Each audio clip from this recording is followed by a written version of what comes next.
Hey, Mark Rodriguez here. You're watching America's #1 cure for insomnia, the Diving Cutter Wrestling Podcast. I'm here with my delicious hot chocolate, but I am not alone. With me are William White, aka Ninja Panda, 1980. Lenny McBride, also known as Jupi or Ninja Jupi. And this is Johnny Rodriguez. There we go. So for today's episode, we're going to be talking about AEW Full Gear, the last pay-per-view, the last AEW pay-per-view. There's another one coming up next week. My God. Oh, God. We're going to have to do the predictions quick for that one. The Ring of Honor one's going to come up. But anyways, Full Gear. The pay-per-view was awesome. We're going to give our thoughts. We're going to, review the matches. And we did our predictions in the last episode. So, of course, we're going to come back here and kind of go over, who was right, who was wrong. And also talk a little bit about Dynamite and, the aftermath of some of these matches and certain things happen here and there. But we'll get there when we get there, of course. So, first of all, it looks like they're just permanently calling it the 0 hour now, huh? They just stopped with the buy-in. That's kind of weird, but I guess the pre-show thing is now forever known as 0 hour instead of the buy-in. So we got a couple of matches here for the buy-in, and as usual, the first one was one that no one could predict because it was just added there in the last minute. So it was a 10-man tag team match, which was between the best friends, Chuck Taylor and Trent Beretta, Orange Cassidy, Rocky Romero, and a mysterious, very evil person. That was like the whole running gag. You're like, gee, I wonder who that could be. You know what I mean? And they're going up against the Factory with QT Marshall, Aaron Solo, Lee Johnson, Nick Comoroto, and Cole Carter. And the most I remember about that match is that, oh my God, everyone got a shot in on QT Marshall. They were just ping-ponging him around. They were all like just socking him. He was bouncing from one guy, go to the other guy, like they were all ping-ponging his ass all over the place. And that happened to more than once. So he took a lot of bumps. He took most of the bumps during that match. And of course, near the end, the big surprise, it was kind of a handicap match at first. It was like 5-on-4, And the big surprise, the person that you will never expect would be the mysterious fifth person was, of course, Danhausen. So Danhausen wins. He comes in, he helps them, and they win the match. Yes, he does the curse thing, and they win. But, the whole thing, very, very mysterious, very evil. And they're like, yeah, I wonder who that could be. But yeah, it's a fun match, fun opener, And Marshall, he's got his money's worth. They better get him something because he's like being bounced around like a ping pong ball during that match. Any quick thoughts, amigos? Yeah, they definitely better give him hazard pay for that one because he was getting knocked around like he was in a pinball machine. But, of course, as always, it's fun to see Danhausen pop up. Even when he's coming, it's still fun to watch. But overall, that was a really fun match. Not even on an athletic level, but just on a hilarity level. Just because that guy was getting pinged around the way he was. Yeah. So yeah, you start off 0 hour with a really good laugh, and I enjoyed that. Well, for me, I'm trying to remember everything, but I like the creepy housing stuff because it's creepy and I like creepy stuff, so that works for me. Yeah, I don't really have much memory about the match so much. Just, I guess, they won the match, but I really don't remember at this point much from what happened in the match. Yeah, and also, what can I say here? This one, of course, none of us could predict it. It was just a random last-minute match. It was probably announced on Rampage or something. So, so none of us got points for that one. None of us predicted that one. We just move on to the first one. So then we had Brian Cage versus Ricky Starks, because in the end, the whole little tournament they had, Ricky Starks defeated Lance Archer. So this is going to end the tournament here. Well, actually, no, it's still the semifinals. It's the AEW World Championship Eliminator Tournament semifinals between Brian Cage and Ricky Starks, with Prince Dana backing Brian Cage there. And yeah, pretty decent match there. Ricky Starks showed off his skills. Of course, Brian Cage showed off his skills. He's always amazing, like a guy that size, doing the flips and doing all the stuff there. But, and yeah, they did mention a couple of times, and they did show a little bit of preview that Ricky Starks did get slammed around with Lance Archer. So they did kind of somewhat go with that, hey, he just bought Lance Archer the night before. How's he gonna do now? But I don't know. I didn't really see Ricky Starks acting up, too injured or worn down or whatever. Like it didn't really become a factor that much. So whatever. But Ricky Starks won. He moves on to Dynamite, and I kind of lost episode of Dynamite. I missed episode of Dynamite, so I kind of forgot like what happened there. But yeah. So any thoughts on the match, guys? It was a pretty decent match, but I will say this, considering what you said, if they're gonna make Ricky Starks the underdog in this match, like he had fought the night before, make him the underdog, make him kind of injured, like have him walk in with a limp, something. But overall, it was still a good match. Brian Cage is phenomenal, like overly athletic and agile for his size. Like literally, that was like watching an Abrams tank do a backflip. Like it was just ridiculous. But overall, still a good match. Yeah, I have to agree with that. Like I said, Brian Cage is just weird how much he can move. For like you said, for how big he is and how he can do slashes and all of that. I'm like, how? And that's why I changed my at the end. I thought about it. I changed my prediction to Cage for the last video. So there you go.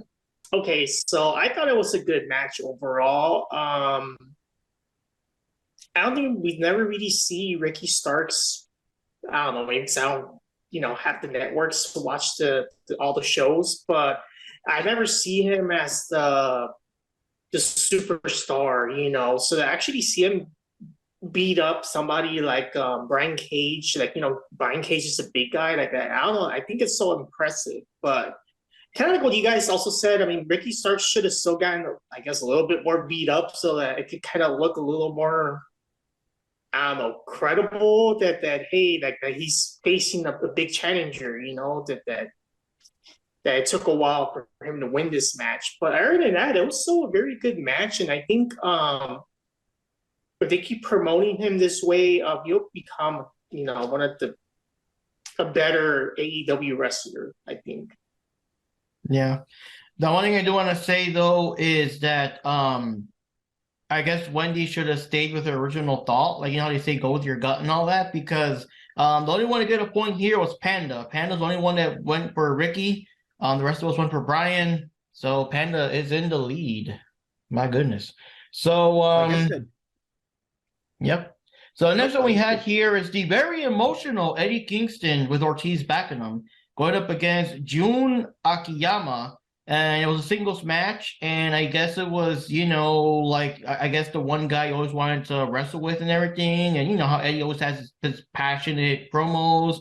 I kind of forgot a bit of the details, but of course, as usual with a match with Eddie Kingston, it's always a chopathon. It's always like going up against the guys that you literally do not want to chop you, and yet Eddie's like, yeah, come on, right here, come on, bring it, right here, So they're both beating each other like into hamburger there, and lots of painful moves here and there. I know it was the longest match of the kickoff show, or the 0 hour to call it now. So it was the one to get you like more invested, get you more excited, be like, oh shit, where's my wallet? I got a pay-per-view, man, and everything. And I remember in the end, Kingston did win, and he got like very emotional and everything, and they have like bow of respect and stuff like that. So it was a pretty intense match, but yeah, they really did put everything on the table. It is pretty awesome, and Eddie Kingston is pretty cool. I know people like to like make fun of his weight and stuff, and yeah, sometimes so do we. But I mean, he's got the passion, he's got the guts. I mean, let's be realistic.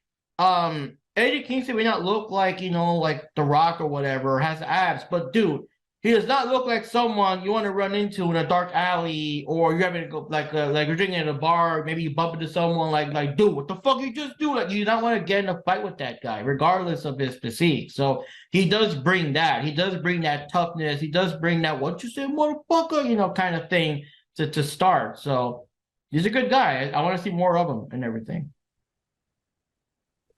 Yeah, I totally agree with you on that one. To be brutally honest with you, like, it's kind of a damn shame that AEW's not utilizing their talents properly, because don't get me wrong, I like Jon Moxley, but Jon Moxley is where Eddie Kingston should be right now.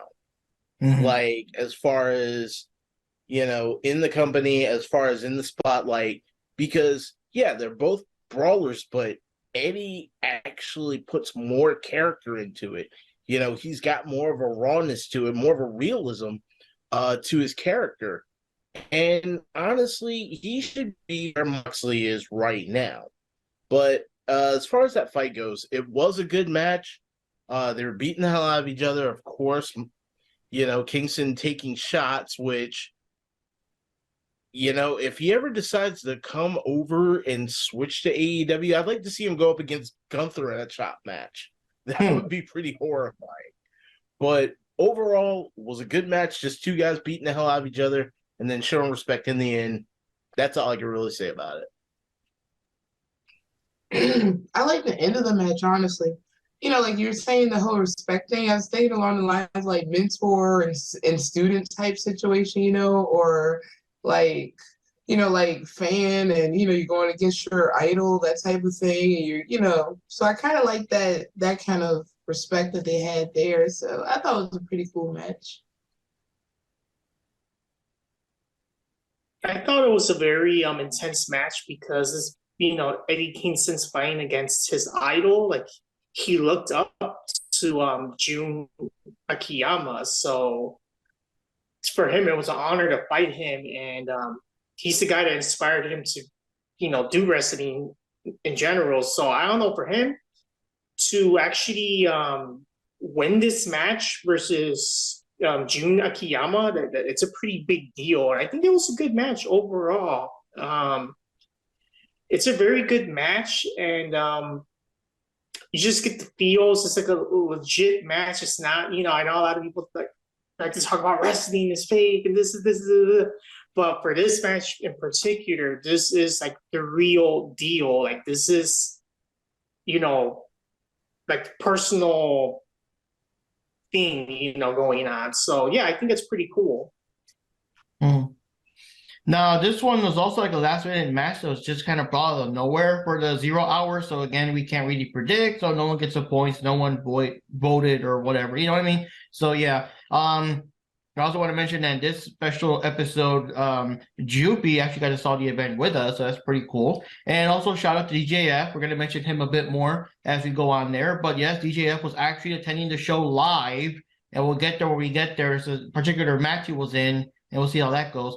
But or at least a match that he, watched. I mean, not that he was actually in the ring. But anyways, for the first match here of the actual Full Gear pay-per-view, we start things off with a bang, because right off the bat, steel cage match, Jungle Boy Jack Perry versus Luchasaurus, and of course, Christian Cage is in Luchasaurus's corner. A very very personal grudge match, the whole how could you betray me and all that kind of stuff. And you know how it goes, the whole backstage reason, of course, Christian Cage did get injured, and at least for the time being, Luchasaurus is kind of taking the slack until whenever Christian Cage is good enough to get back into the ring to finally have the big Jungle Boy versus Christian Cage match.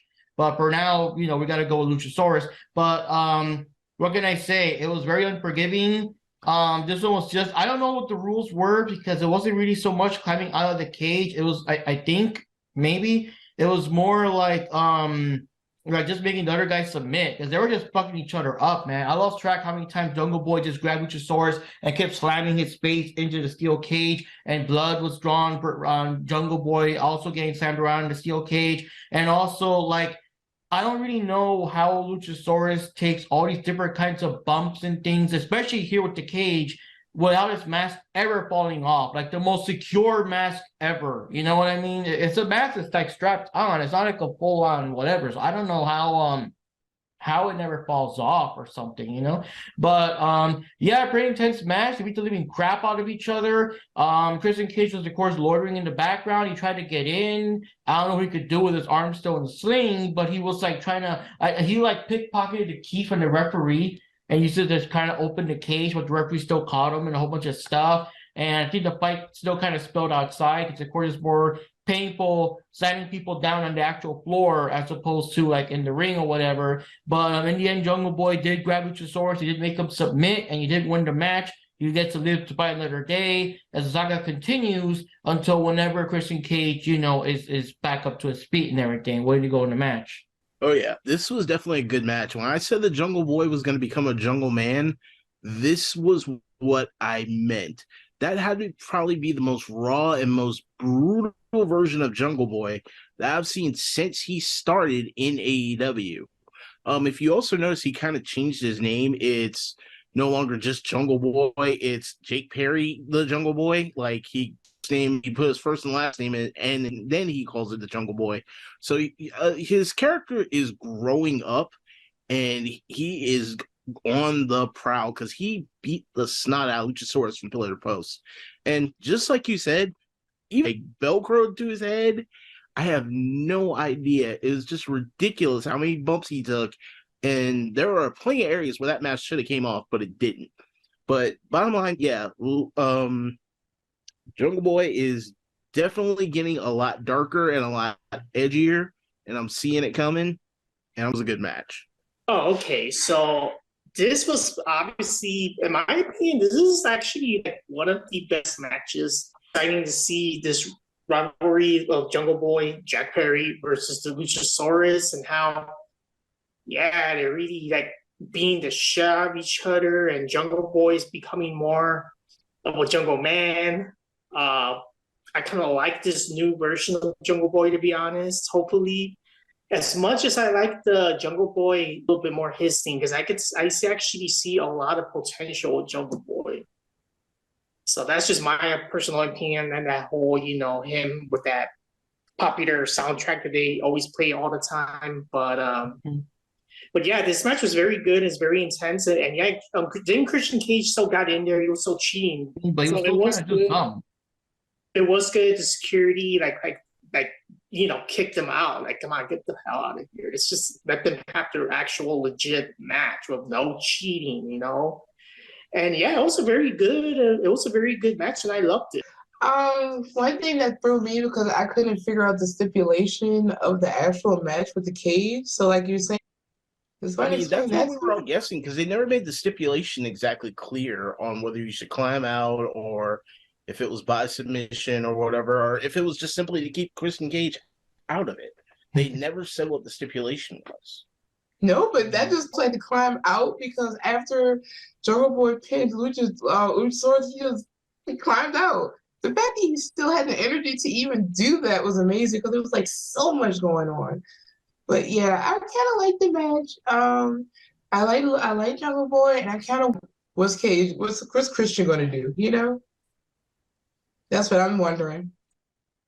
Yeah, I think what happens is like I guess like you said, because I remember, yeah, Jungle Boy did climb out of the cage. So I think the official way to win is climb out of the cage. They wanted to climb the cage. They wanted to beat the shit out of each other. And I've seen other matches before, and it doesn't matter like how mad the people are, they still want to climb out of the cage. But this one's like, no, we're not climbing out of the cage. We're gonna sell this shit right here, right now. But it should have made it a bit more clear. Or should have the commentary say something like about, hey, why are they climbing the cage? Oh my God, they don't want to. These guys are just being the stuffing out of each other. My gosh, a slobber knocker, whatever. But he should have explained something like that because yeah, it was kind of confusing, the stipulations and all that.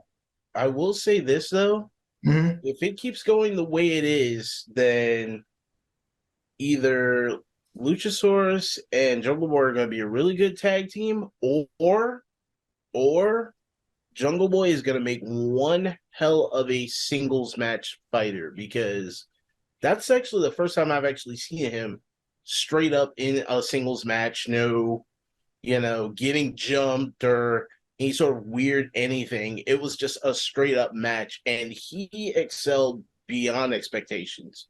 So if he goes single, I can't blame him.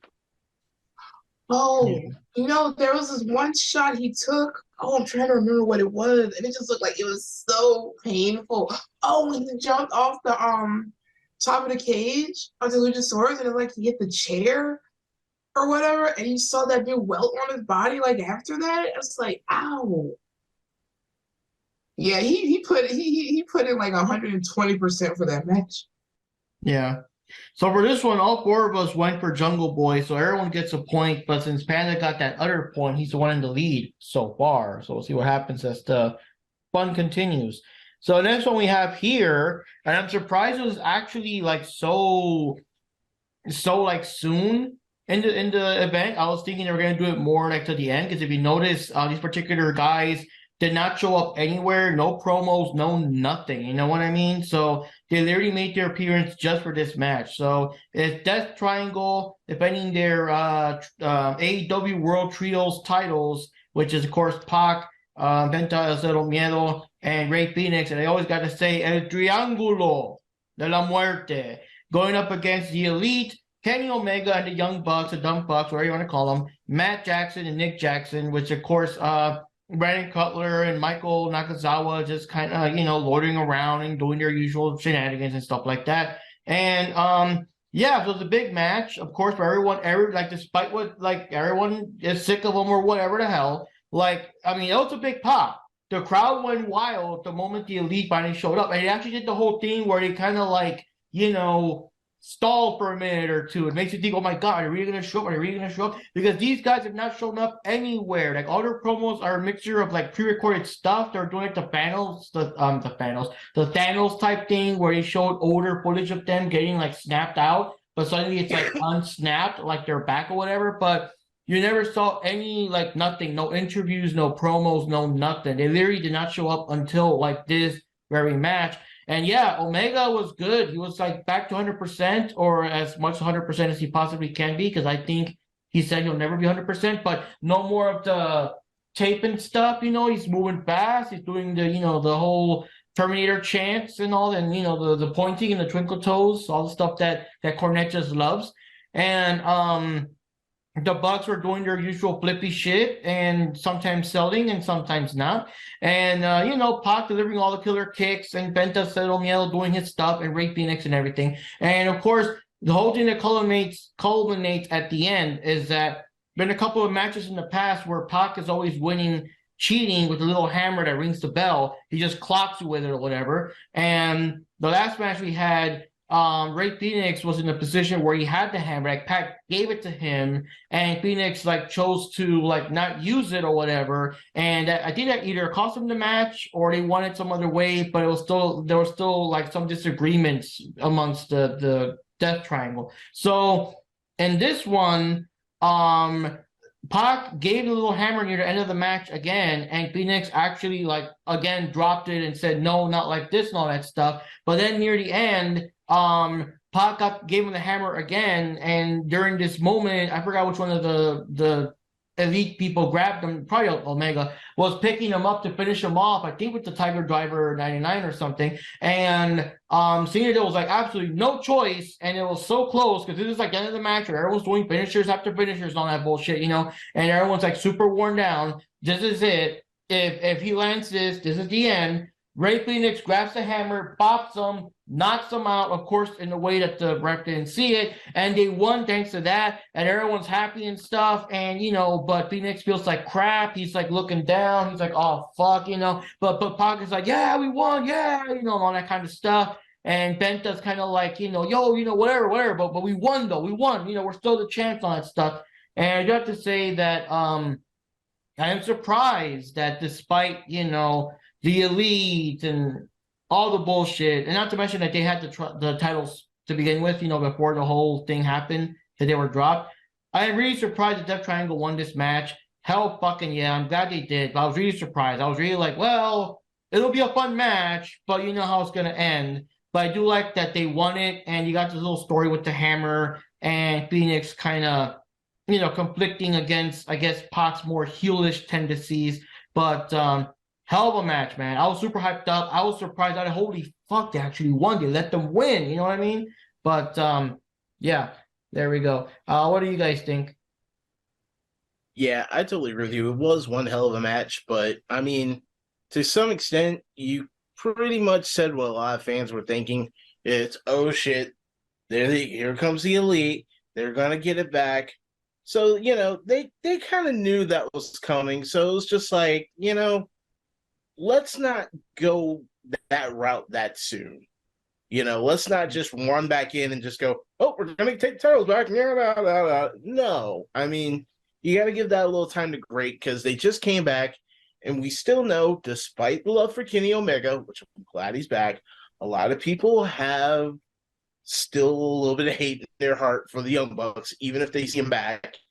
It's like, okay, it's cool that they're back for 5 minutes, but if you win the title, okay, it's going to go back to Suckville. So, yeah, that had to change up. It was a really good hell of a match. Like you said, Kenny Omega's back to close to 100% as he can be. And also, weird side note, he did a promo a couple of days ago in full Japanese calling out Will Ospreay at the for the Tokyo Dome at the Wrestle Kingdom tournament. So that's a little side note for you. So him and Will Ospreay are going to go at it, which is going to be a phenomenal match. But overall, this was a damn good match. I would almost call it match of the night if it wasn't for Jungle Boy and Luchasaurus. All right, so for this match, I was really into it. Death Triangle, I was rooting for him the whole time, and Mark is my witness to this one, right? Mm-hmm. Yeah, if you saw my reaction after that the Death Triangle won, I'll let him describe it if he wants to. But yeah, you were super surprised. Huh? You were super surprised and also were super happy. Yeah, I mean, I jumped out of my seat. I mean, I was that excited. No, but I was really, really expecting the Elite to win. I mean, I was expecting it to go that way, but I still was going for Death Triangle. I think the only thing a problem I have with the hammer thing is that it didn't look good, in my opinion. And sometimes the quote unquote flippy shit is it's a little too much for me because it's like, okay, who's that? Wait a minute, they flipped over that. Wait a minute, who's that? Who's that? Okay, I'm losing it. It's like watching a fight in Dragon Ball Z, and everybody's going like so fast, like they're just hitting each other. But everybody else they can keep up with it because they have all the key and the chi and the key and all that stuff. And I'm like a normal person, like I see nothing. So that's how I sometimes feel when I'm watching like the Death Triangle matches or something like that, or anyone doing that style. Like they're just going too fast for me sometimes. But overall, I thought that was pretty cool. I was so glad the Elite lost so much. And that's probably mean, but whatever. I don't like them. Kenny Omega's okay, but I don't like the Young Bucks very much. Yeah, somewhere in a deep dark hallway, Jimmy Cornette is having an aneurysm from all the stuff that was done in that.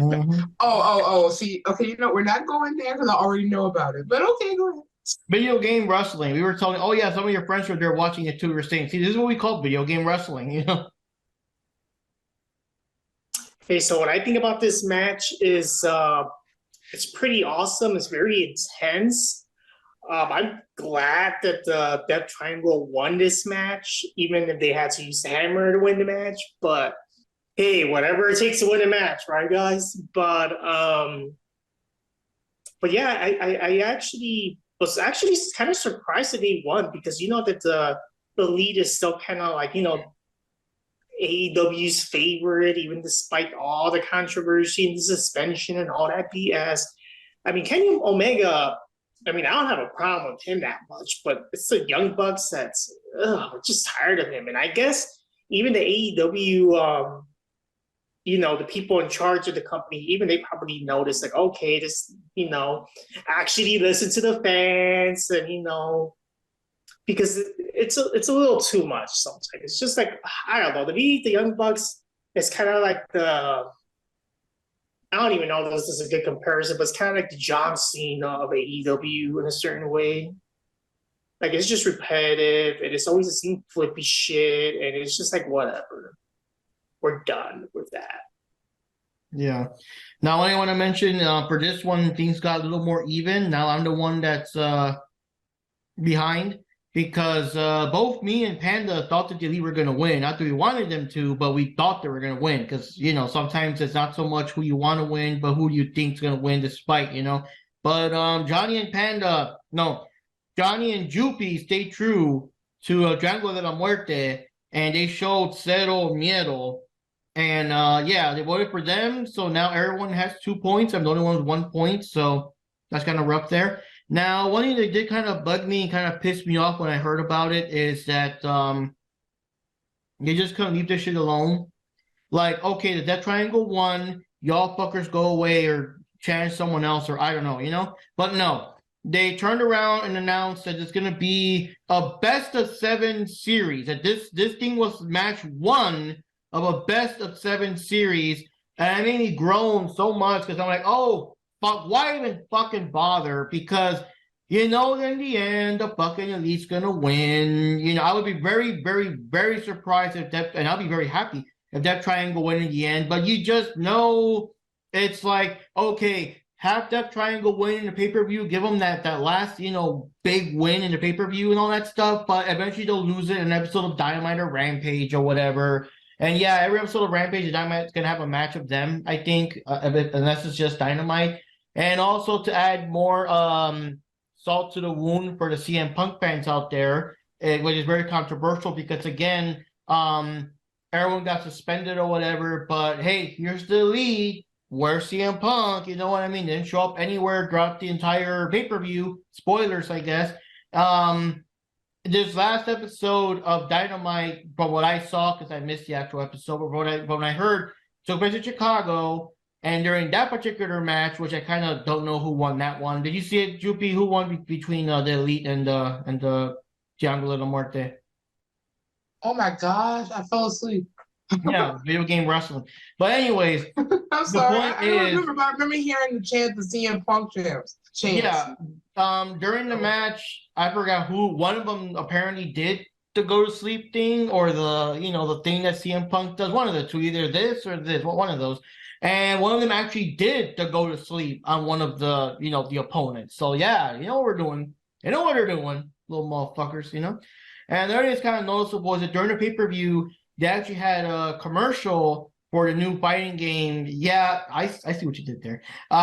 They had a commercial for the upcoming AEW Fight Forever. And yeah, again, Kenny Omega. CM Punk is off the cover, or I don't know if it's a cover. Now I took a better look at it. It's not the game cover, it's just like a random collage of the people. So we don't know what the cover's gonna look like at the end, but you know who was not on the cover. But the other thing to make it more weirder and more suspicious is that CM Punk is still on the roster page on the website, and he just released 2 new CM Punk shirts, just in time for Black Friday. I mean, it could be for a Black Friday sale, make as much money because, like him or hate him, he makes money for the company, right? Get that dollar. But it is kind of weird, though. It hasn't been removed all the way. So it's like, you're suspended or fired or whatever you are, but, we can make some money off of you still, Got all these little suckers who still want to buy them shirts, Yeah, it's weird because they haven't really confirmed that he's been fired, but they have said that his contract was bought out. And even with that wasn't even fully confirmed. So for all we know, it could just be he's actually suspended. But then again, he showed up as an announcer on an MMA event not even a week to a week and a half ago as an announcer. They still look kind of messed up or something, because remember, he's supposed to be, one of those half a year long injuries or whatever. Well, it was weird because he was wearing kind of like a blazer and stuff like that. Like he was suited up like he was a regular announcer. But I didn't see like an arm brace or anything to him, come to think of it. And he supposedly has a torn tricep, the same as Christian Cage. So yeah, that was a little bit odd. That's the thing too. Like all these, these wannabe, and no offense to you guys, but yeah, some of you are wannabes. They're, these wrestling news things. You know how it is. You gotta make money. You gotta get a headline out ASAP. So they're all like, CM Punk's fired. He's suspended. He quits. He's whatever. He's gonna sue AEW. He might go back to WWE. Like everyone's doing their whatever. So it's really hard to say. Everything's with a grain of salt. Every time I hear that, well, this publication said this, someone else is going to say, yeah, but that's that publication. I wouldn't trust them. So it's kind of hard to see what to believe, but. Hey, I'm still the ugly conspiracy theorist I think they did it because they were all injured. So CM Punk started to scrum so they could all supposedly get suspended, and they were actually on rest time. That's my theory. I mean, look at Kenny Omega. He came back. The first time he came back, he's all taped up and fragile looking. He came back right now looking good as new. So, yeah, there's credence to that. Looks like the suspension did him some good. Yeah, what convenient timing. What happens if they all ate the sensu beans? That's what happened. Jeez. So, anyways, guys, the next match we had here, a singles match for the AEW TBS Championship with Jade Cargill, with Kara Hogan and Layla Gray going up against Nyla Rose with Marina Shafir and Vicky Guerrero in the background. That was weird because Marina Shafir had this long, blonde, flowing hair. I didn't recognize her as her. I was like, what the fuck is that? But anyways, going off for the titles, we all know Nyla Rose stole it. It's not officially her, so here's the match to actually get it back for real. And, of course, everyone knows that Jade came in dressed as Chitara from the Thundercats. Everyone loved it. Everyone, a lot of one-handed viewers during that match. I'm pretty sure a lot of one-handed viewers during that match. And to really top it off, for people that want to see as much Jade as they possibly can, her ass was out. Because like her bottom and her legs were actually out, and they were spray painted with the color, like Chitara's skin color, but she wasn't wearing like spandex or tights. No, her legs were out, and they were just tan, spray painted with the thing. So you got to see a lot more muscle and detail that you normally would not, But exactly, this is the match for all the gentlemen of culture in the crowd, and there were tons, and But anyway, let me go first. I'm going first. Anyway, okay. I'm going first with this match. Dude, it was awesome. Now y'all go. No, seriously, that whole thing with Nyla Rose and Jade fighting, over that stolen belt. I don't know. I still find the concept hilarious. I stole your belt, so I want to challenge you to get the belt that's technically yours back. I guess it is kind of interesting that they let Jade win the match, though. So I will give them props for that. I don't even remember what my prediction was. I do like a bit more. Like, I don't know. Like, I'm surprised that Nyla had trouble with Jade. Jade should have been a bit more of an underdog in that match. Like, it should have been more like you met her match because this is someone that you can't throw around that easy. But I guess Jade can, because Jade did pick her up and slam her into Jade twice. I think the first time was a failed attempt, and then the second one got her. But yeah, I don't know. I just kind of figured that Nyla Rose should have had more chances to, throw Jade around and stuff, show off her strength and everything. But I guess, I guess Jade's, one tough cookie to crack. I was just surprised that she won, because again, where does the story go from here? Because now we're going to go back to the Jade squash matches and stuff. The only thing that story they got going on with Jade now is that little Bow Wow wants to get up in that and everything. And yeah, I know. And they showed the footage, and I guess there was some kind of altercation, and AEW showed it or whatever. And I think little Bow Wow's been showing, I guess tweeting baby, you so fine, all that kind of crap, or just go out for a date or whatever. And I gotta give credit to him though. He stood his ground. There are so many guys out there, so many, the big, tough alpha guys or whatever. They talk all their shit when a woman steps up. No, miss. No, I meant that with the most respect, miss. That kind of crap. Jade, which of course is a very tall, intimidating woman, got all up in his face, and he's still like, I like him feisty. Yeah, when's that dinner? When are we going out on that date? He did not back down. He didn't apologize or say whoa, didn't mean to offend you, miss. No, he's like, yeah. I like them feisty. Yeah, when's that date at? I know where you are. I know where you're gonna be next week. Where's that date? And that kind of crap. So whatever. And other news, Kiera Hogan's been kicked out of the baddies for XYZ reason. So that's the only story they got going on with Jade, because obviously Jade's not gonna get in the ring with little Bow Wow. But so I don't know what's next for her. I really didn't see the point of them winning, her winning the belt back. But I guess they're just not ready to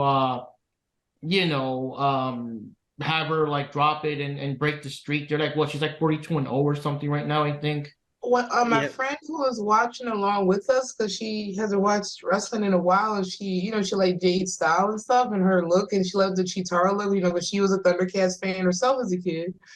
One of the things she did notice about her, and I never thought about it before, she was more focused on the fashion here. How does she keep her eyelashes nice and her hair during that match? Because there's so many Yeah, times. 'cause the Jataros type makeup, it never smeared throughout the entire match or Yeah, anything. that's what she was pointing out. She was like, "What kind of makeup is she using for it not to smear and do all that other stuff?" And she was really focused on the eyes, like the eyelashes, like they were like perfectly on there. All that flipping and moving, and it like nothing moved. It's like that is a curiosity. Hmm.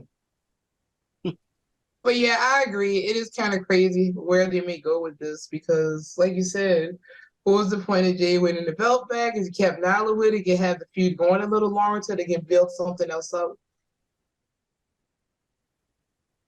Yeah, they could have made it more comedic. Like they could have almost gone with her just like constantly running around with it, almost like R-Truth when he had the 24/7 title.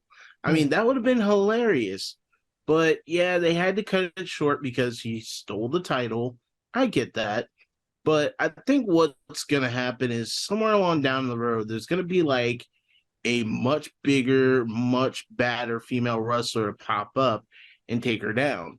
Now, mind you, we haven't seen anything from Maxie and Paler since the last time she was on they were on AEW Dark.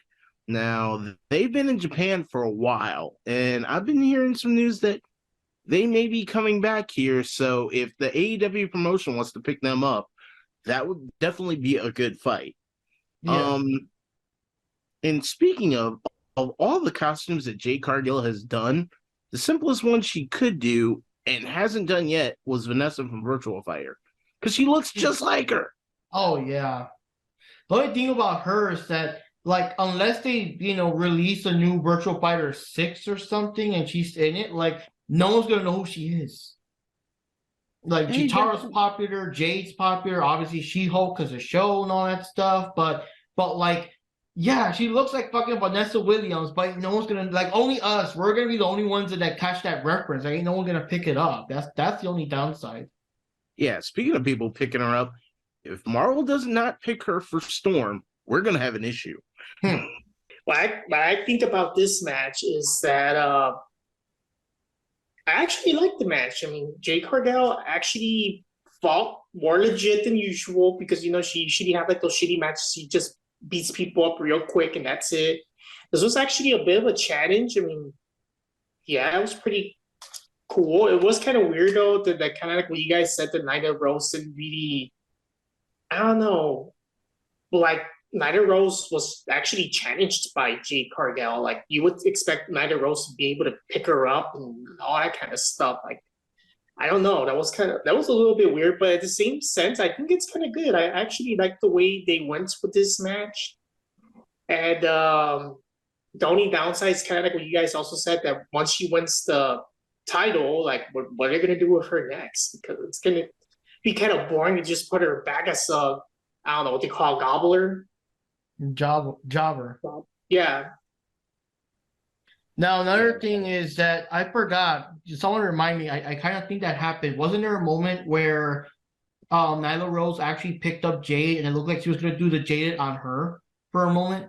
Because I remember I was that made me get up. Like, oh my god, she's gonna do the Jaded on her. Oh my, can you imagine if she just take it out by her own move? Like I was like flipping out with that shit, but Jade like still got out of it, I think.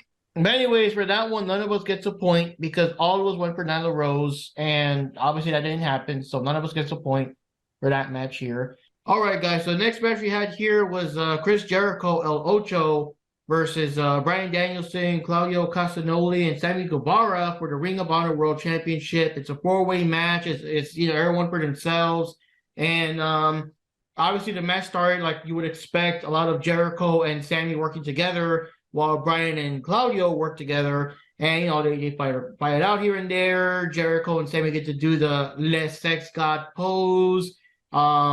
there was a time where Ryan and Claudio got rid of the other two, so it's like, well, might as well start fighting amongst themselves, and they start, fighting and everything. And of course, lots of cheap shots here and there, lots of chances where Sammy was sabotaging Jericho and vice versa. They got in each other's spaces. They started, kind of fighting against each other, but fighting for real. Angry because Sammy, like Jericho's kind of acting like Sammy was just there to help him win and not taking into consideration that, maybe he wants to win and be the champ. You know what I mean? So they got in each other's spaces and stuff.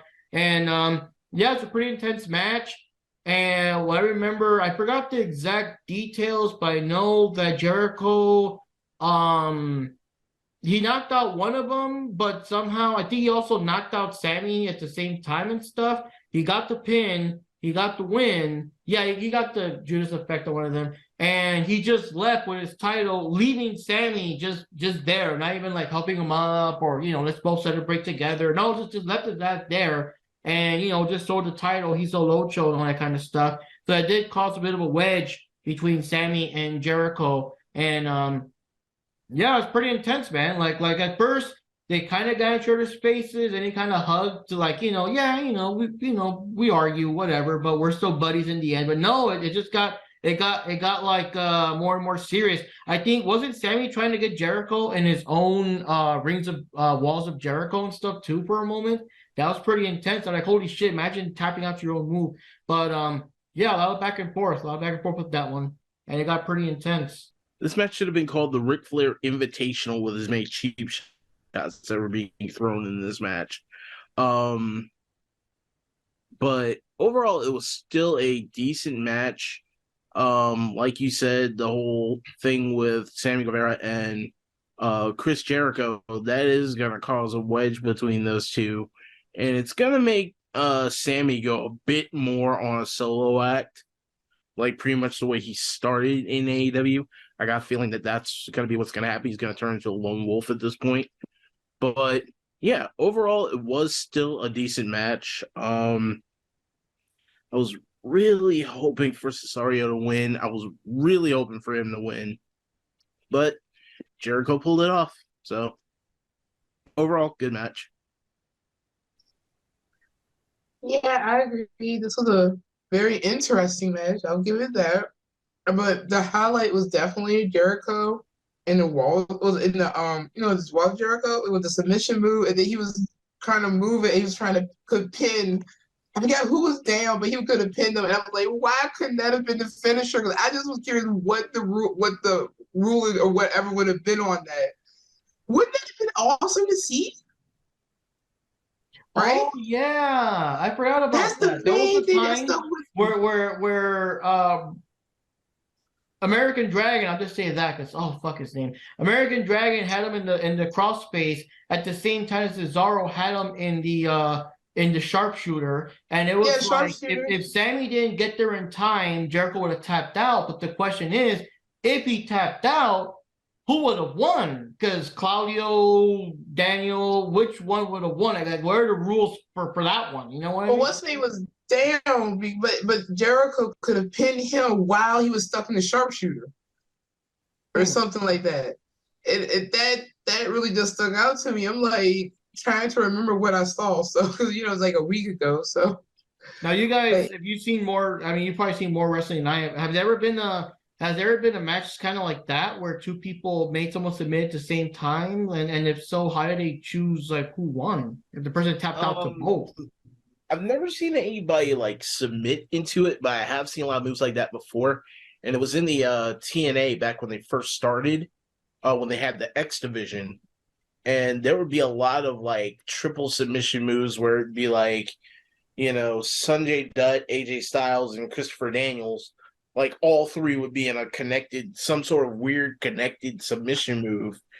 But somehow nobody would tap out. Like either somebody would come in and kick them apart or, they just break it loose. But I've never seen a situation where one of them actually tapped and it caused any form of controversy. So I really don't know how they would rule that in the end.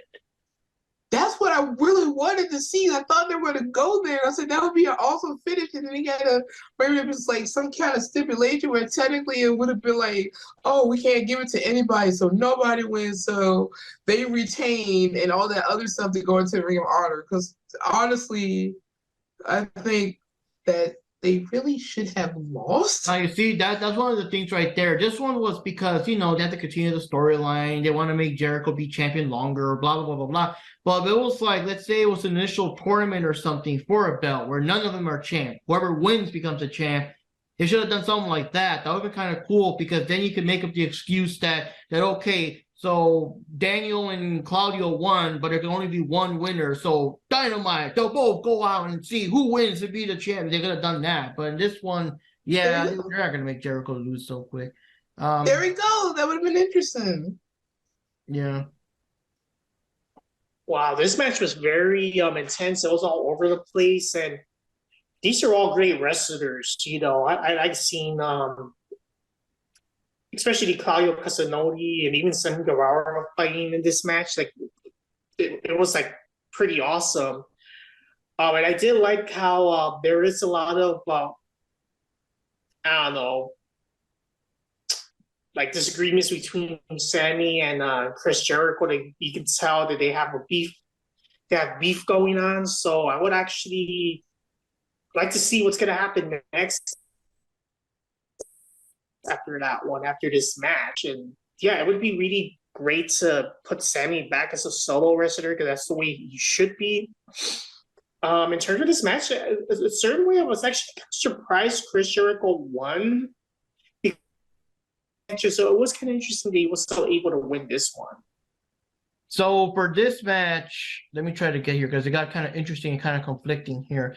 So for this match, I went for Jericho and Jupi went for Jericho, which I'm surprised. Well, I guess you want to change your mind during the actual event, because during the event, I remember you were all Claudio. Like whenever he started doing shit, you got more excited. You're hoping he would win. But No. What happened was that realistically, I figured that Jericho and them would win, but I really wanted the others to win. Sort of like the triangle with them, with those, like with that match. I was rooting for that triangle. I just refused to support Young Bucks. Okay, yeah, I refused to support the Elite in any way or form. But I figured they were going to win. But I wanted that triangle, but then the others were going to lose. But I just stuck to my guns and stuck with them. I just happened to get a point for that one. This match, I was rooting for Claudio and them because I really wanted them to win, but I figured that they wouldn't win because it would make more sense for Jericho to win. But this is an AEW, I just figured he would. Yeah. So unfortunately, in this case, Johnny was the only one that went for Claudio. So all of us get a point except for Johnny. But still, at this point, now Jupi and Panda are tied, while me and Johnny are tied, but we're 2 points each. You guys are 3 points each. So it's getting more and more interesting as it comes along there. So then we have the big match here. Well, somewhat, but it's a big match, the big Saraya comeback match, going up against Dr. Britt Baker, DMD. And what can I say here? First of all, I do want to add the extra mention that DJF was there in person, and I really wish he was here in the show. He's a family guy, he's busy and all that kind of stuff, I don't know how he pulled it off, and I don't know how much he paid or whatever, but he got lucky enough to be sitting right next to Paige's brother, Zach. So he appeared a lot. The 3 times I remember the most was obviously the beginning where they say like, hey, look, Soraya's brother's in the audience. So, he's there. There was a time during the match where Britt Baker grabbed Saraya and threw her out of the ring and stuff, and she, stumbled or whatever, and Baker got into the brother's face, and yeah, whatever, you suck, and all that kind of crap. So obviously DJF is there mugging the camera and all that. I'll get to the last part later because I'm not gonna spoil it, even though, But anyways, one thing that stood out to me the most, and it was kind of clever, clever, but it was also like, oh, screw you, Saraya, But the match just started. And right off the bat, Britt Baker grabs her and slams her in a position where she falls on her neck. And Saraya's on the floor, badly injured and twitching and everything, and it looks serious. Or even Baker herself dropped her, heel persona, and was kind of like, everyone was like, oh shit, like, was this a big mistake? Did she come back too soon? Like, she never should have been in the ring to begin with. Oh my, all the emotions or whatever. Like, Paige done fucked up. It's another Sasha Banks situation. You know what I mean? She gets up, turns around, smiles to the crowd, and she starts flipping around. And so she's like, A-okay. She's good to go. Her neck is good to go, and you have a proper match. Now, we're gonna cut some slack here. The match is kind of sloppy.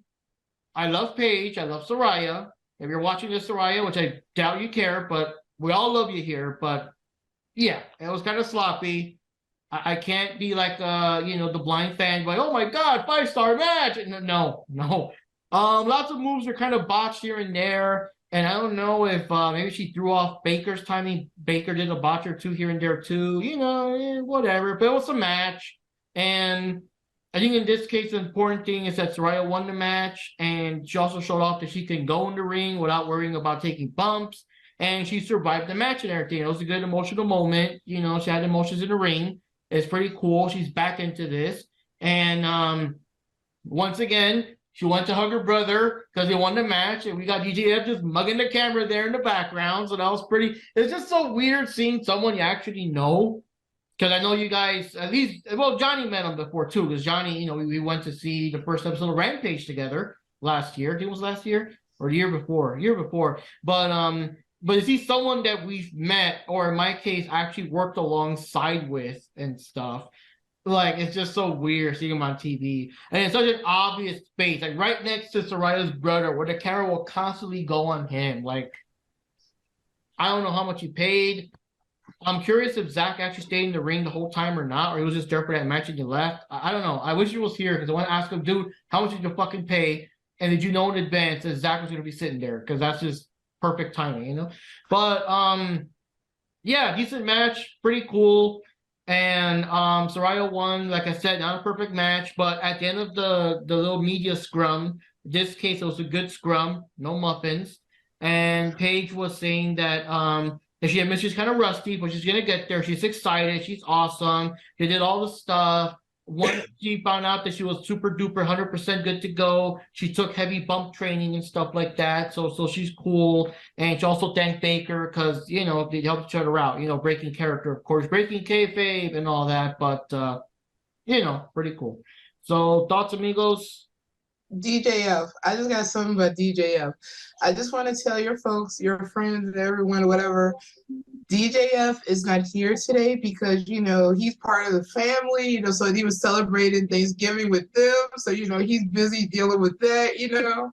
So that is why DJF is not here for this podcast. He's too busy celebrating with Paige, his brother, and his mother. I mean, he's up there on their Twitter and Instagram and all of that. So they welcomed him in. They had to. Yeah, welcome to the but for the matches, or how it's pronounced. I don't know if it's literally pronounced Beavis, like Beavis and Butthead, or just Bevis, but welcome to the family anyways, right? And for the match itself, though, it was a little slow at some point all those years ago or whatever.